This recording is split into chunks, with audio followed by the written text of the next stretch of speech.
I love what one of my international women friends said. She said, Germany's not my happy place, and it never will be, but we can make it as happy as we can.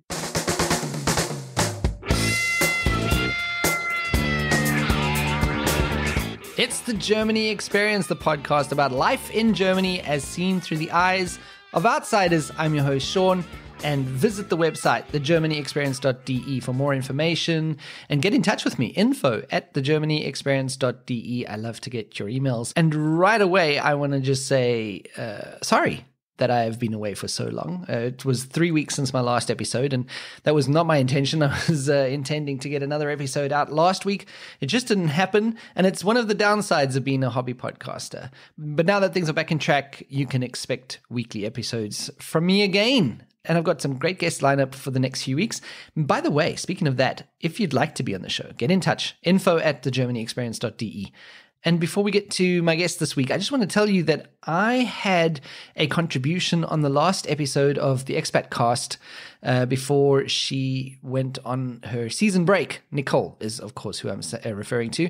She's the host of the Expat Cast. She had an episode where people left their own stories about kids in Germany, and I contributed to that episode. There's a story about me and my experiences having kids in Germany, so go and listen to that. The Expat Cast, I'll put the link in the show note directly to the episode that I'm talking about.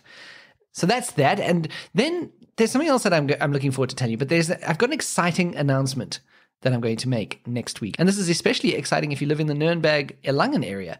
But I'm going to tell you more next week. The details are almost finalized. I am very excited about it. So listen to next week's episode to find out the announcement that I've got to make. And so now on to my guest.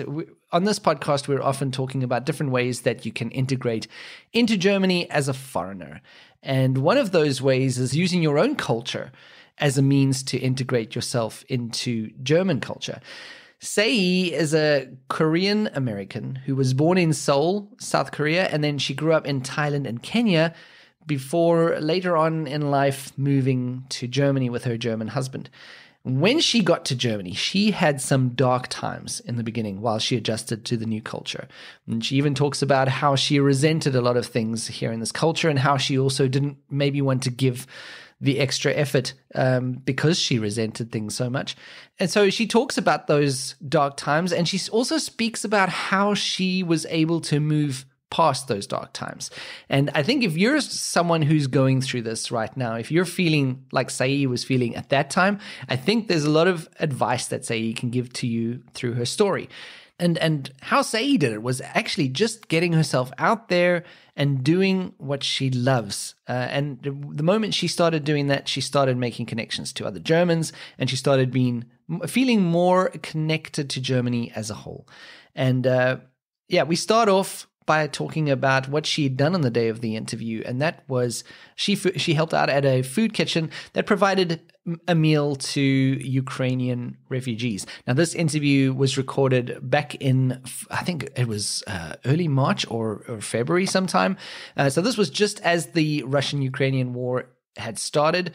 So we start off talking about that, and then we get into her story about how she was able to turn her negative Germany experience into a positive one. Here is Saehee.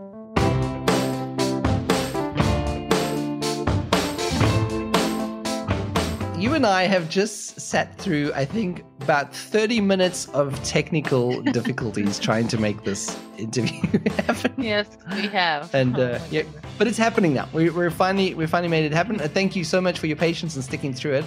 Sure. And I think you were already pretty tired today, because you just told me that you were serving food for Ukrainian refugees today. That's right. It started out at 9 a.m. I arrived at the Nuremberg Tafel. It's like a local food bank, from what I understand. Mind you, I'm still learning about German ways, but I was told this is a very helpful, supportive organization, and I just wanted to do something after the horrendous situation happened in Ukraine, and I felt helpless, like many of us. And I think personally for me, being a refugee has sort of, personal trauma too, because my mother was a refugee. She fled North Korea during the Korean War, and her whole family was, devastated, lost everything, like many refugees of that war and many other refugees of, around the world. So, Yeah. so I just had to do something, and I kept watching the news and getting emotional. And I said, I love to cook. I love to feed people. I want to do something in the kitchen so I can sort of just be productive. And, so I contacted the organizer, and she was great. My German's not great, but I can, send out simple emails. And she responded right away. So she wanted to meet me. Wow. I went into office last week, and Yeah. and already at that time I saw families lining up with their passports. And she just said, well, do you have experience in the kitchen, and do you have this food hygiene safety course certificate? So I said I do. And I do, and I do. and then she said, okay, just come next week. So I showed up today, and at first we were like, who's in charge here? We don't know. I'm new. But then somehow the head lady, the head volunteer showed up, and then we just, we were put to work. So we fed over 700 Ukrainian families with like meatballs. They had chicken and veggie with tandoori sauce and rice. And then I was also put to work by, in charge of the coffee and tea distribution center. So I handed out a lot of cups of coffee and tea, and everyone was so grateful, so gracious. Yeah. I don't know. I don't know how they can hold up like that. They've just been through a terrible war and had to flee their country. And they were still trying to smile at me, say thank you, Dankeschön. And it was heartbreaking. But, heartbreaking, yeah, I think that's the word that comes to mind. Yeah, but for me, that connection is exactly what I needed today. Okay. To just see that, there is hope, there is inspiration, and we can come together and we can support each other.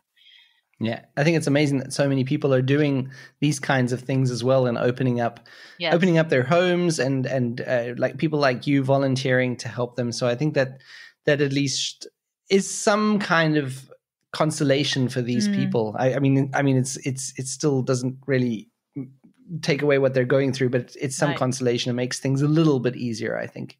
In the big picture. I think so. I think it's our human connection. So many of them did not speak a word of German. Some of them did not speak English. I only spoke English. And of course I speak Korean, but that's not helpful in this situation. Yeah. And then I spoke some basic German. And so we used a lot of Google Translation app situations where they would speak in Russian into the app, and then it would come out in English or German. Okay. So that was helpful. Thank goodness to technology, as much as I don't like technology, but I was like, yay for Google, Translate. It does some good, yeah. And you're right. I've been overwhelmed too. Like I have to say, we'll talk more about it, but I've had difficulty adjusting to Germany, and I always felt Germans are like so unfriendly and reserved, and I just had a hard time connecting with them in the beginning. But today, I saw a very different side of Germans. I was impressed. I was grateful, and I felt more aware of the goodness that Germans bring to these, sort of humanitarian crisis situations. So I appreciated that. Yeah. That was a positive. Yeah. And I can imagine that would be, and I think it's also like you said, this is something we're going to get to in our discussion, but it's something that creates a connection between you and the Germans. You're both working in that moment in today's situation. You were both working towards the same goal. Yeah. And that does create a connection with the Germans as well. So I think that's all part of it.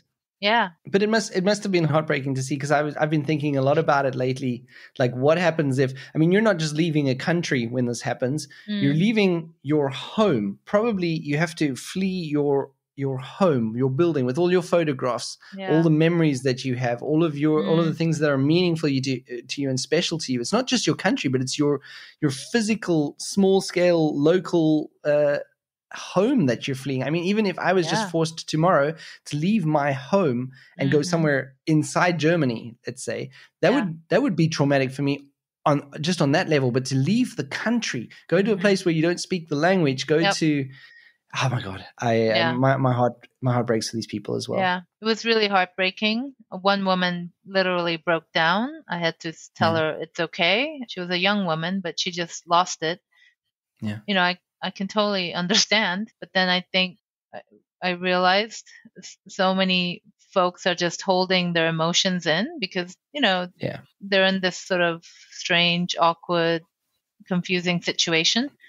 Yeah. So yeah, it is heartbreaking. And I think for me, just connecting to people that are different from you or coming from totally different background through like just food or through meals, through cooking, I think that's just what makes us all so much better and happier. Yeah, and like I said, I think it's incredible that you did that, you do similar things to this, and I want to talk about that in a second. But before we do, I want to just tell me about your background. Where are you originally from? That's a very good question. It's always like, oh, it's a very long answer. I can't give you a simple like, hey, I'm from Texas. No. Right. Yeah. So I guess I always say I'm Korean American. That's sort of my identity, my political and personal identity. And then I also tell people I was born in Seoul, South Korea. And then as a child, I grew up in Vietnam and Kenya. Yeah. So that is a colorful background. Yeah, it is. I really thank my dad for his international trade promotion job for the South Korean government. And our family really just had amazing experiences. And it opened up our world and our eyes and literally our hearts, I think. Yeah. And then we moved back and forth to Korea in between.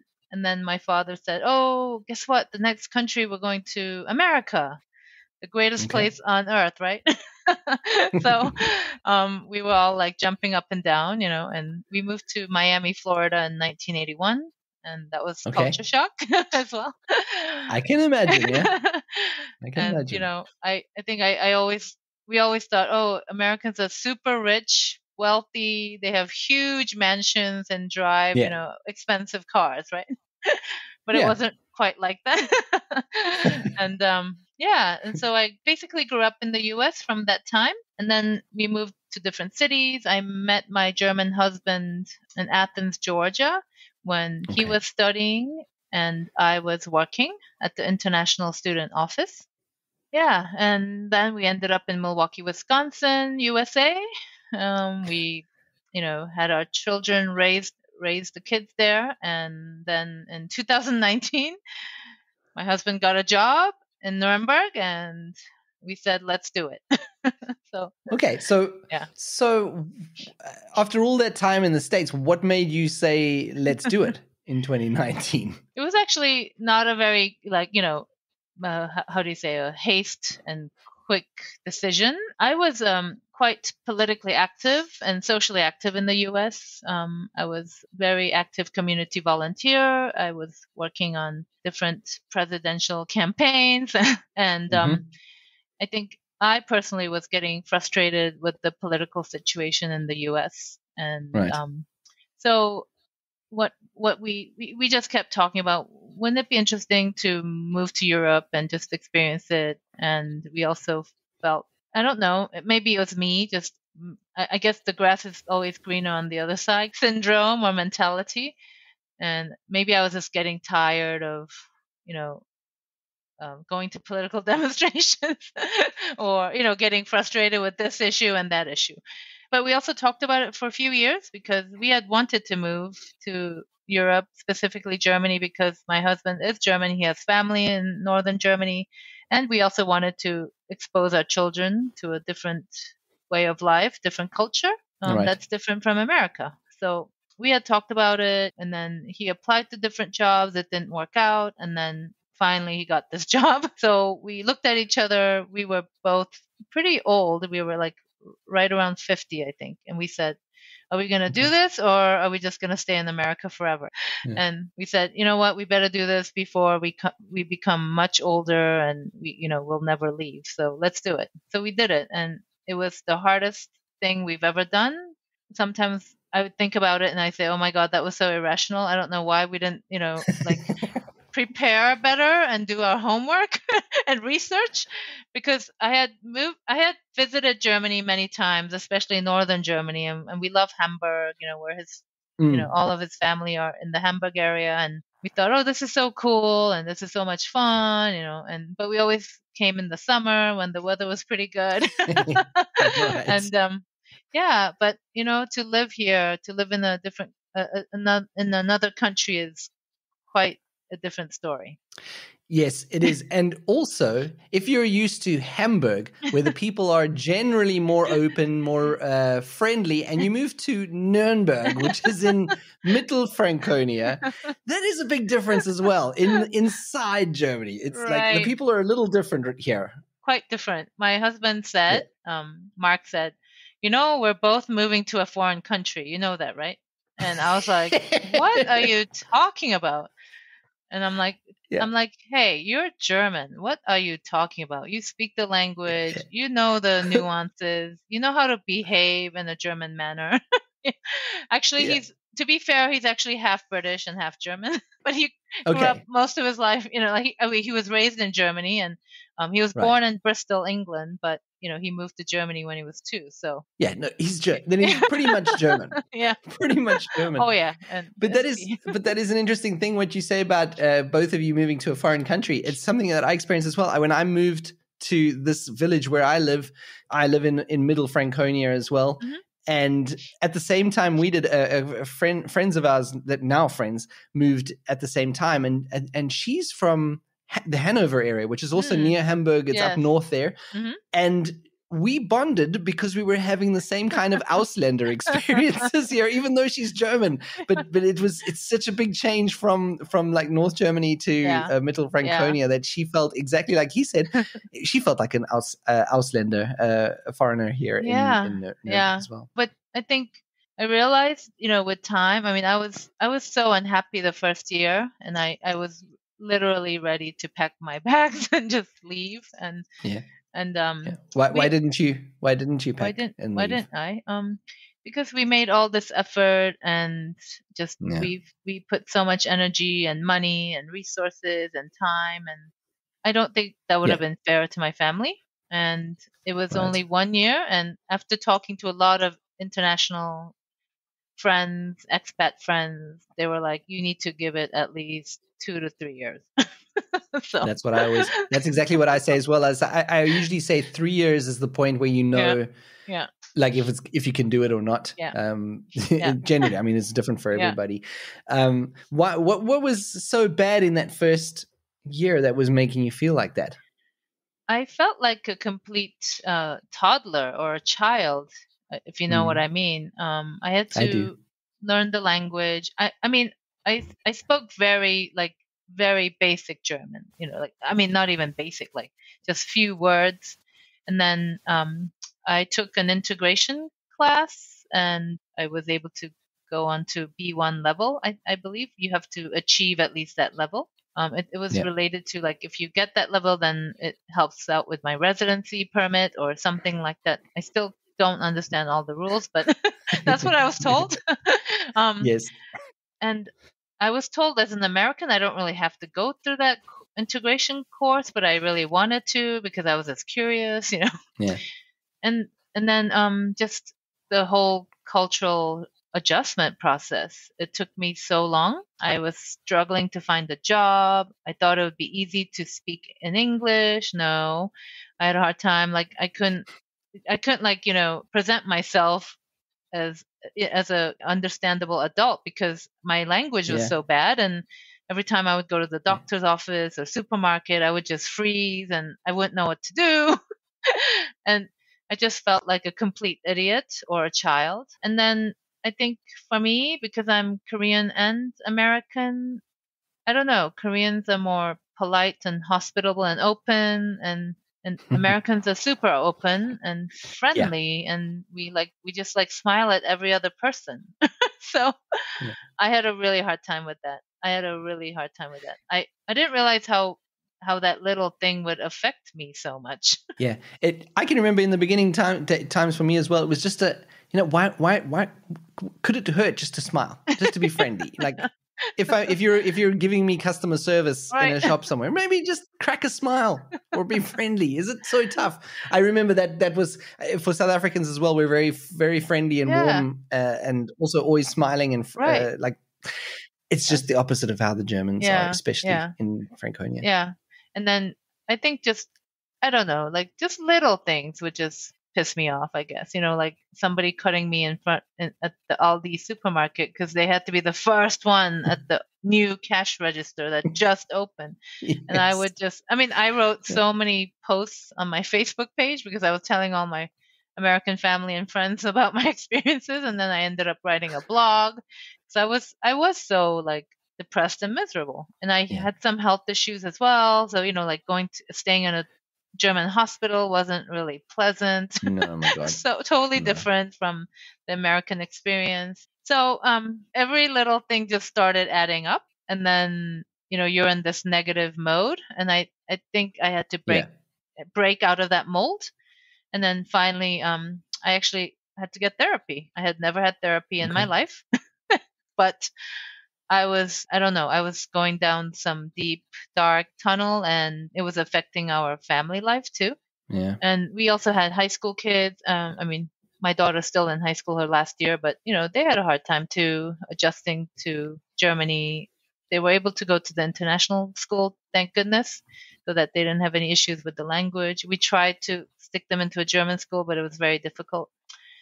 And so just a lot of everything just sort of coming together, and that made it hard. It sounds like you had a really rough time, because I think if your kids are going through it as well, if your kids are not having a good time, that to me would make it easier for me to say, okay, let's just go back. Let's go, because you're going through it, your kids are going through it, and it's a really tough time. So I think it's amazing that you were able to stick it out, but it must have been pretty dark times. I wanted to ask you, what brought you to the therapy option? Was that something that someone suggested to you, or did you realize on your own that was something that you needed? So my daughter was actually having some issues, so she had started seeing a therapist anyway in the US, and then we found one here.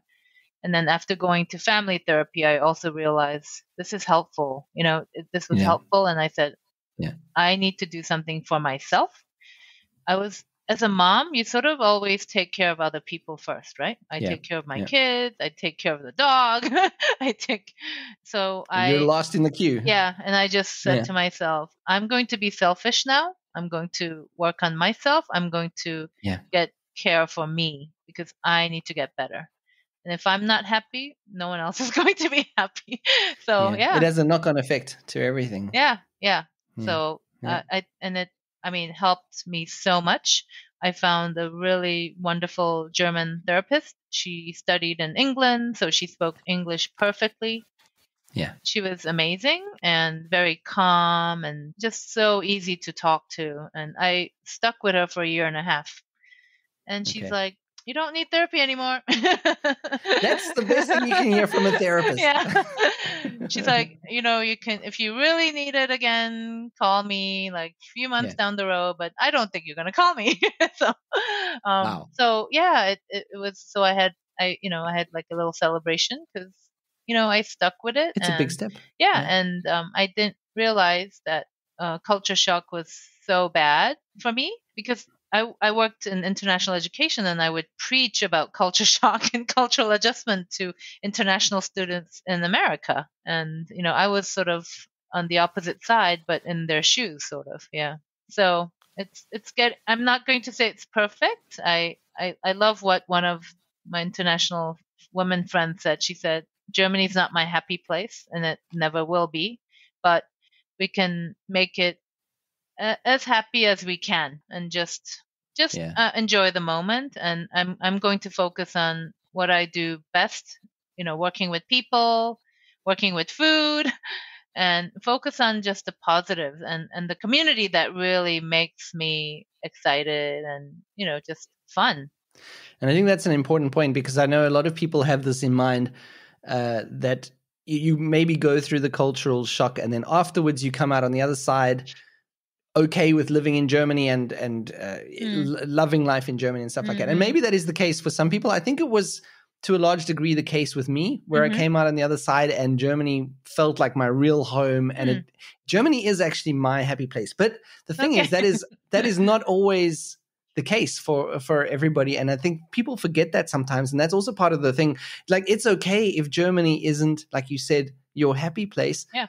I mean, if it's making you completely miserable and it's continuing and you're not getting out of it, then you need to do something. Yeah. But at the same time, it might be a case of you having to make an adjustment and accepting it's not your happy place and still making it a home somehow. And I think that's what a lot of foreigners, if you look at it with rose-tinted glasses, that view is sometimes not seen. Yeah, sure. And I think it's going to be like that for any country, probably. I know, like, foreigners have a hard time living in South Korea, and I know newly arrived immigrants and, refugees have a hard time in the U.S., right? So no country is, I think that's the hard lesson that I learned. The grass is not always greener on the other side, and no country is absolutely perfect. I mean, that's, there's no paradise country, but we take the good and the bad and balance it out. And so I've come to terms with Germany, so I think that's been positive. A big part of that, as I understand from what you were saying, was therapy. But now I also know that you're a very busy person. You're among other things, you're a cooking instructor. You run a website. I think it's called Korea Connect, if I'm remembering correctly. It is. You also teach at a refugee center, or I don't know if you still do, but at some point you taught at a refugee center. Yeah. And these are just, I'm guessing, just a few of the things that you do. But you weren't involved in those things right from the beginning, from arriving in Germany, or were you? No, I wasn't. I was already teaching Korean cooking in the US. So I started my Korea Connect freelancer / consulting business in the United States, because I think, again, for me I was also an immigrant in the US, right? And I came as I guess technically international / expat and then immigrant. Right. Just so many categories of being a foreigner, yeah? And I remember people always asking me, because my last name is Chang, they would be like, Saehee, are you from China? Are you Chinese? Do you speak Chinese? And I'm like, no, I'm Korean. And they're like, really? And I'm like, yeah. And then the conversation would just repeat itself. And they were just like, what are you? Who are you? And, I mean, Asian Americans have their own issues in the US as well. So I was like, I'm going to teach people about Korean culture.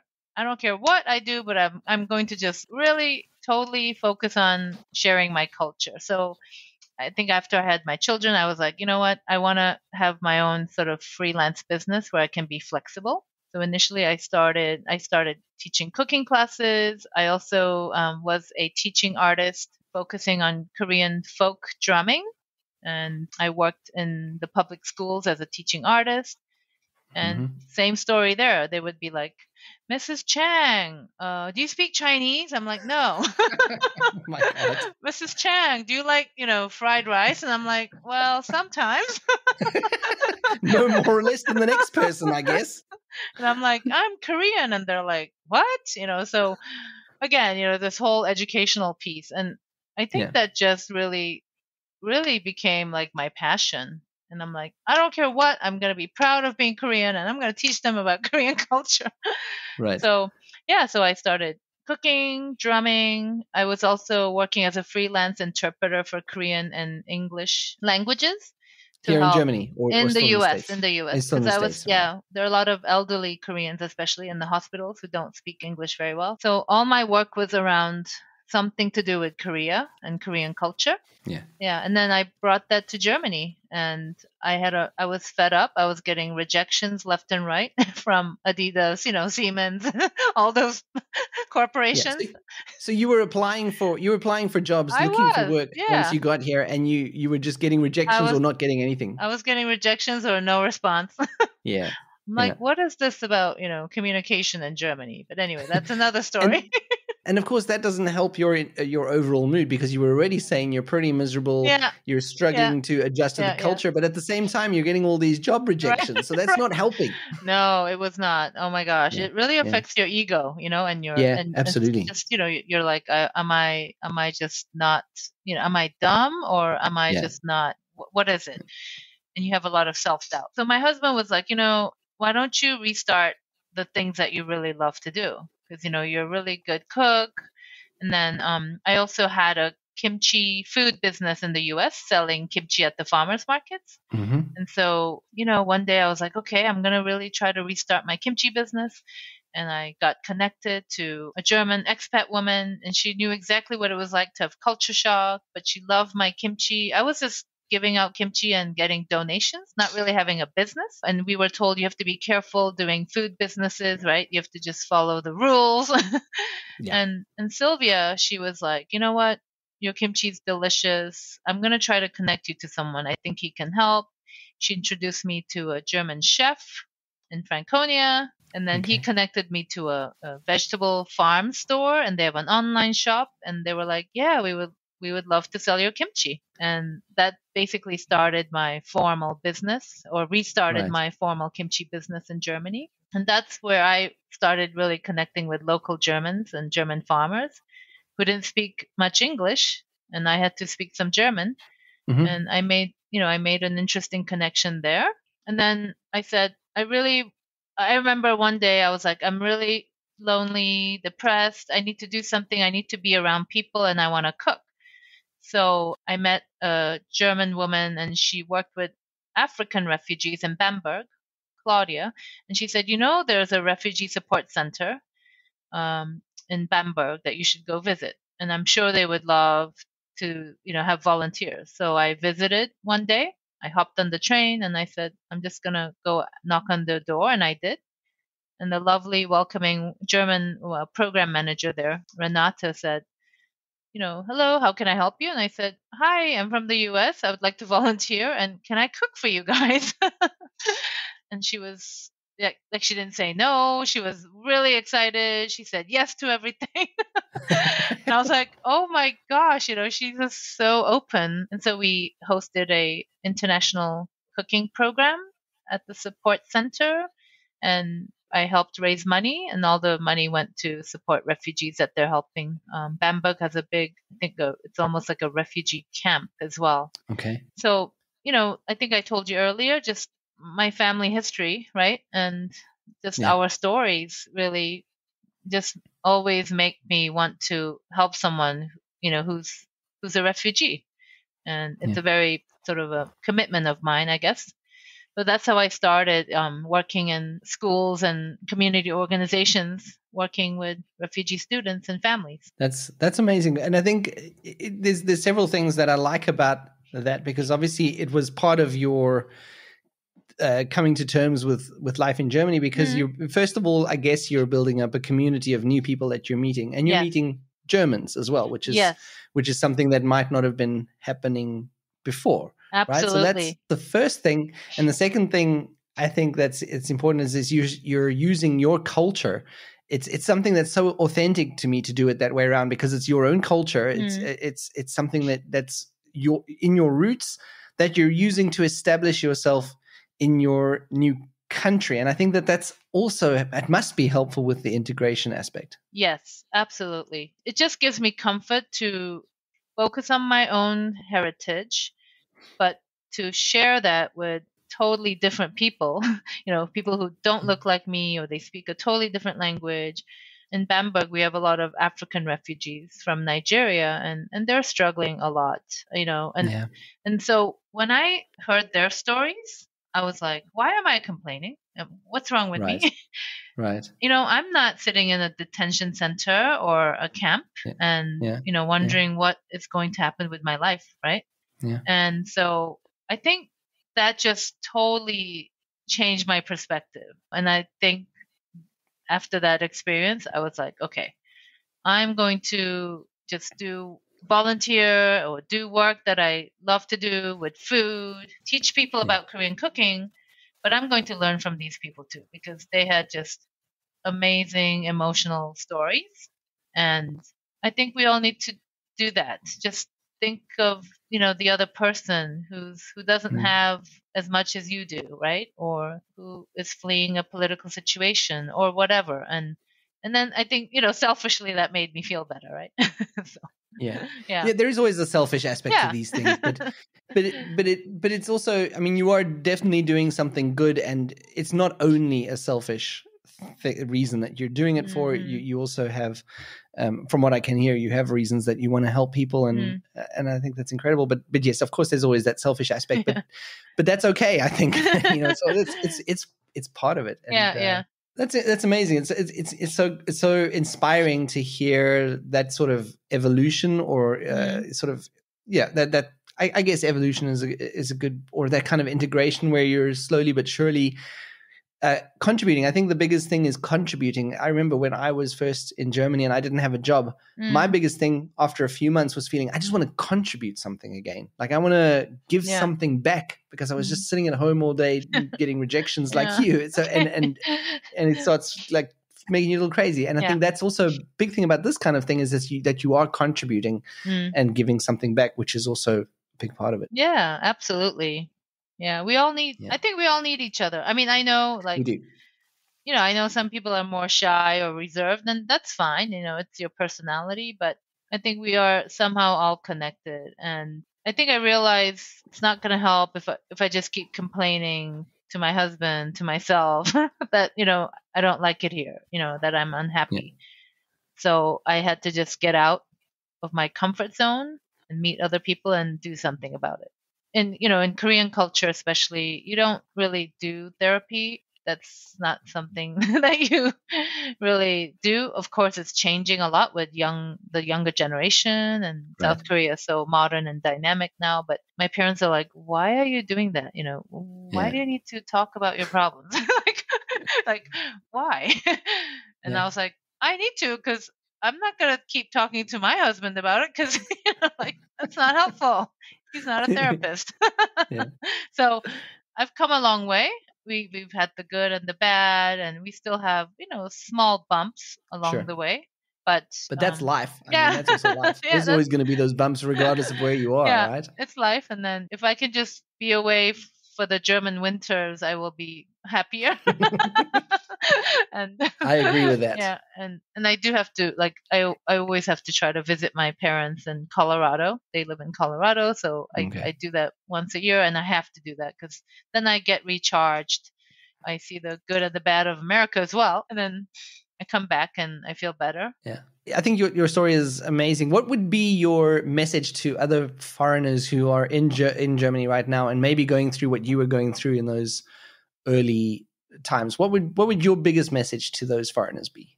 I'm going to say be patient. I am not a patient person, by the way. I'm very impatient Korean lady, I need to do it now. And I was just not happy when I had to wait for, I don't know, weeks to get an appointment at the local amt or whatever. And I was going crazy. Yeah. So I still don't like the long waiting times here, but you just sort of get used to it, I guess. I'm going to say be patient, give it time. And I think I also want to say, give Germans a chance. I didn't do that for my whole first year here. I was in my negative mode.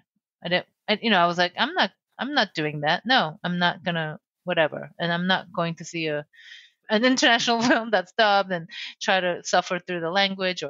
But I think once I started meeting other internationals and heard their stories, they were sounding quite similar to mine. Yeah. And then, so I think we have to just give Germany some time and give this country and this society a chance. And there will definitely be some positives. It will be positive. Yeah. There'll also be negatives. Yeah. You'll never get rid of the negatives. I will never. I still don't enjoy shopping at the supermarket here. It's too hectic. Yeah. It's weird because Germans are known for their efficiency and organizational skills, but everything is so hectic, and I'm like, this is not good business. And I'm like, how do you guys do business all the time? So enough about me complaining. Yeah.